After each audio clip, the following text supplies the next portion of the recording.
તો મિત્રો સવારનો ટાઈમ હતો ને આપણે આવી ગયા હતા ખારીની અંદર શૂટિંગ કરવા માટે, પણ ધુમ્મસ ઉડતું હતું બહુ, બરાબર. એટલે આપણે વિડીયો શૂટિંગ કરી નાખ્યું ને હવે જવાનું હતું મિત્રો ઘરે.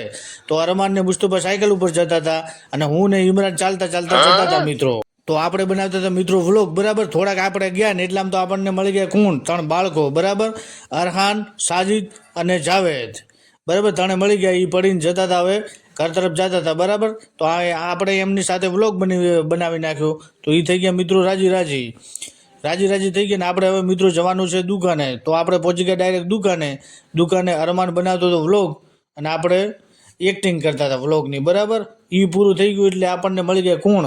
વસીમ દાદા મળી ગયા. એ કે સત્તર કાકા મારે અત્યારે વાળ કપાવવા જવા છે. તો કીધું વાળ પછી કપાવશે, પહેલો વ્લોગ બનાવી નાખ. તો અમે અને વસીમે વ્લોગ બનાવી નાખ્યો. એટલામાં તો આપણને મળી ગયા કોણ? આરીફભાઈ ઊંચોણથી પેશિયન મળવા આવ્યા હતા કે સત્તાન મામા તમે વિડીયો સારા બનાવો છો. કીધું આમ ને આમ તમે જોતા રહેજો અને તમારા મિત્રોની અંદર અમારા વ્લોગને મૂકતા રહેજો, શેર કરતા રહેજો. એ કે મામા એમાં ભૂલ ના થાય. કીધું બસ અમને એમ સપોર્ટ કરતા રહેજો. તો આરીફભાઈ ને વસીમભાઈએ હાથ મિલાવી લીધો. આપણે મળીશું મિત્રો નેક્સ્ટ વ્લોગમાં. તો ધન્યવાદ.